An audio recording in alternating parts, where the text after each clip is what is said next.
Terima kasih Tuhan, kami mengucap syukur buat pagi ini kami bangun dengan tubuh yang sehat, tidak kurang suatu apapun, semua karena penyertaan dan kasih Tuhan atas hidup kami. Kalau sebentar lagi kami akan mendengarkan firman-Mu, sebelum kami memulai semua aktivitas kami, Tuhan berbicara, meneguhkan setiap kami, dan biarlah kami boleh berjalan seturut kehendak dan kebenaran-Mu Bapa. Urapi hamba-Mu yang tidak ada apa-apanya, urapi setiap kami. Dalam nama Yesus kami buka hati bagi firman Tuhan. Haleluya. Amin, amin, amin. Iya, baik, kita akan membaca firman Tuhan hari ini yang terdapat di dalam 2 Timotius pasal yang ketiga. 2 Timotius pasal yang ketiga, firman Tuhan berkata, ya, ayat yang ke-15. Ingatlah juga bahwa dari kecil engkau sudah mengenal kitab suci yang dapat memberi hikmat kepadamu dan menuntun engkau kepada keselamatan oleh iman kepada Kristus Yesus. Ayat 16, segala tulisan yang diilhamkan Allah memang bermanfaat untuk mengajar, untuk menyatakan kesalahan, untuk memperbaiki kelakuan, dan untuk mendidik orang dalam kebenaran. Ayat 17, dengan demikian tiap-tiap manusia kepunyaan Allah diperlengkapi untuk setiap perbuatan baik. Amin. Iya, 2 Timotius ini adalah surat yang ditulis oleh Rasul Paulus yang ditujukan oleh anak rohaninya yaitu Timotius. Kita tahu bersama pada waktu itu Timotius mengikuti Rasul Paulus, ya, ketika dia pertama kali berjumpa mendengar pelayanan Rasul Paulus, rohnya menyala. Hari itu juga dia menyerahkan hidupnya untuk mengikuti Yesus dan masuk dalam pelayanan dan mengikuti Rasul Paulus. Ternyata di dalam pelayanannya dia menghadapi banyak tantangan, bahkan dia melihat bagaimana Rasul Paulus dipenjara. Ya, dan pada waktu itu saudara, Rasul Paulus memberikan kekuatan kepada Timotius. Ya, kalau kita melihat judul perikopnya 2 Timotius pasal 3 ini, di sana judul perikopnya adalah iman bertumbuh dalam penganiayaan dan dalam pembacaan kitab suci. Itu judulnya saudara, ya. Ketika masuk dalam pelayanan, Timotius mungkin berpikir, aduh kok tidak seperti yang saya pikir ya. Saya pikir ikut Tuhan itu enak, saya pikir ikut Tuhan itu bahagia, saya pikir ikut Tuhan itu seperti yang saya mau. Ya, ternyata ketika dia masuk dalam pelayanan, wah, dia melihat saudara, tantangan demi tantangan datang, himpitan, persoalan, bahkan ya orang yang dia anggap sebagai kakak rohaninya Rasul Paulus itu dipenjarakan. Ya, tetapi ketika dia mulai down saudara di dalam pelayanannya, Rasul Paulus menulis surat buat dia. Ya, di sana judul perikopnya adalah iman bertumbuh dalam penganiayaan dan dalam pembacaan kitab suci, ya. Kalau ayat yang ke-10 dan 11 malah di sana dikatakan, ya, tetapi engkau telah mengikuti ajaranku, cara hidupku, pendirianku, imanku, kesabaranku, kasihku dan ketekunanku, kata Rasul Paulus, engkau telah ikut menderita penganiayaan dan sengsara seperti yang telah kuderita di Antiokhia. Jadi saudara, ketika Timotius mengikuti Rasul Paulus dalam pelayanannya, dia malah melihat penderitaan, aniaya, tekanan, dan semuanya. Makanya Rasul Paulus menulis surat kepada Timotius memberikan sebuah kekuatan. Ya, dia berkata iman itu bertumbuh dari penganiayaan dan pembacaan kitab suci. Seolah-olah dia sedang memberikan satu pesan bagi Timotius, bersyukur kalau engkau menderita itu berarti imanmu sedang bertumbuh. Kalau kita nggak menderita berarti iman kita nggak bertumbuh saudara, ya. Iya, ayat yang ke-15 dia berkata, ingatlah juga bahwa dari kecil engkau sudah mengenal kitab suci yang dapat memberikan hikmat kepadamu dan menuntun engkau kepada keselamatan oleh iman kepada Kristus Yesus.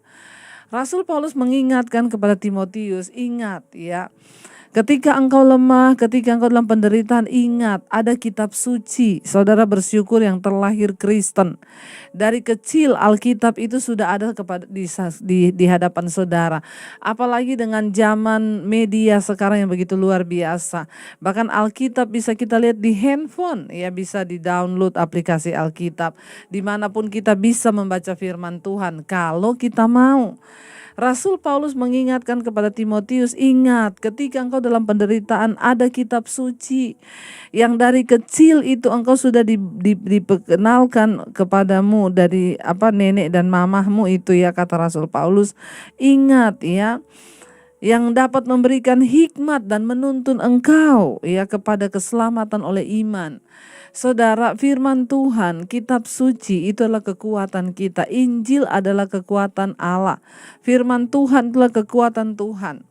Ketika kita dalam pergumulan, kita kekurangan hikmat, ingin membedakan mana kehendak Tuhan, mana yang bukan, bacalah kitab suci, bacalah firman Tuhan.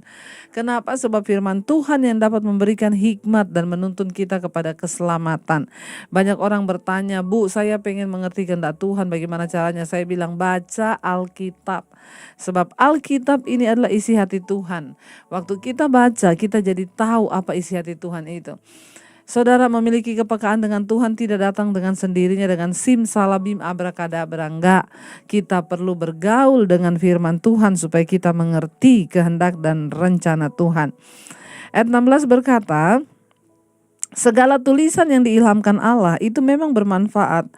Ya, jadi Alkitab ini adalah tulisan yang diilhamkan Allah, termasuk surat-surat Rasul Paulus, Petrus, ya surat-suratnya, ya Petrus, Rasul Paulus, surat-surat mereka semua itu adalah firman Tuhan. Itu adalah tulisan yang diilhamkan Allah lewat Rasul Paulus, lewat Petrus, ya. Segala tulisan yang diilhamkan Allah memang bermanfaat. Jadi kitab suci ini bermanfaat. Yang pertama untuk apa? Untuk mengajar. Ya, banyak orang Kristen itu jadi Kristen tapi nggak pernah diajar.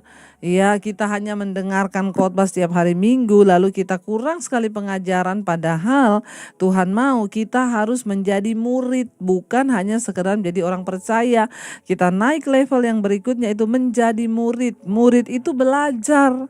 Nah, Alkitab ini akan bermanfaat untuk apa? Mengajar kepada kita. Ada banyak hal yang tidak kita tahu tentang Tuhan. Ada banyak hal yang kita tidak tahu tentang hidup. Ada banyak hal yang tidak kita tahu tentang pengharapan. Alkitab mengajar kepada kita. Ya, makanya kita perlu baca Alkitab.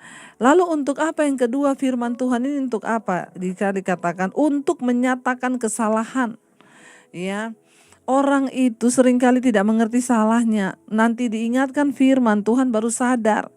Makanya banyak orang yang WA ke saya, Bu, ya kemarin kesaksian yang kita pernah dengarkan di doa malam itu. Bu, ya saya Bu, ya 28 tahun saya menyimpan kepahitan, bahkan orangnya sudah meninggal.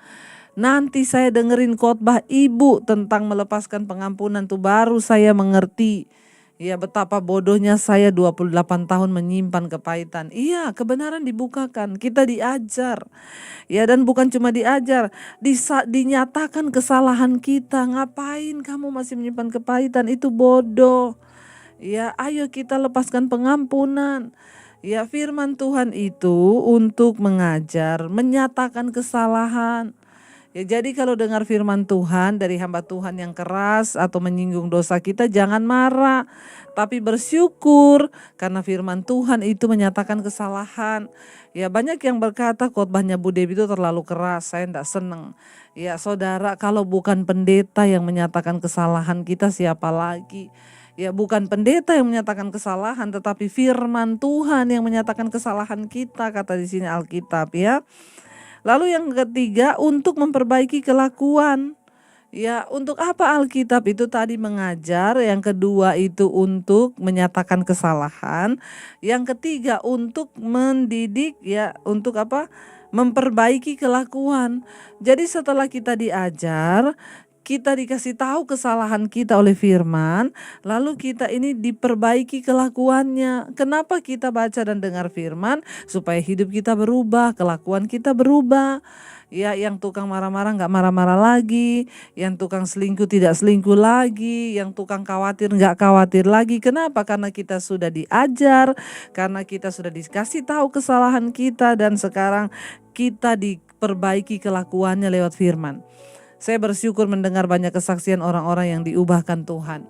Dulu kalau berdoa, Bu, sebelum saya mendengarkan khotbah-khotbah Ibu, dulu saya kalau doa hanya minta berkat dan berkat sama Tuhan. Tapi sejak rutin ikut mesbah doa, sekarang saya tidak minta berkat lagi. Saya minta perkenanan Tuhan. Saya minta supaya Tuhan ubahkan hidup dan karakter saya, itu luar biasa, ya. Lalu di sana dikatakan bukan hanya itu, yang keempat, untuk apa firman Tuhan? Untuk mendidik orang dalam kebenaran. Ini tahapan yang harus dilalui orang Kristen. Yang pertama diajar, yang kedua dinyatakan kesalahannya, yang ketiga diperbaiki kelakuannya, dan yang keempat dididik dalam kebenaran. Ya, supaya kita bisa tetap perubahan kita itu konsisten, tidak berubah-ubah. Habis jatuh dalam dosa, bangun lagi, bertobat, jatuh lagi, bangun lagi, jatuh lagi, kayak lagu dangdut, saudara ya. Kita mau berubah sungguh-sungguh. Ya, ayat 17, dengan demikian tiap-tiap manusia kepunyaan Allah diperlengkapi untuk setiap perbuatan baik. Untuk apa kita baca Alkitab? Ya, supaya kita ini diperlengkapi untuk melakukan perbuatan baik, bukan perbuatan jahat.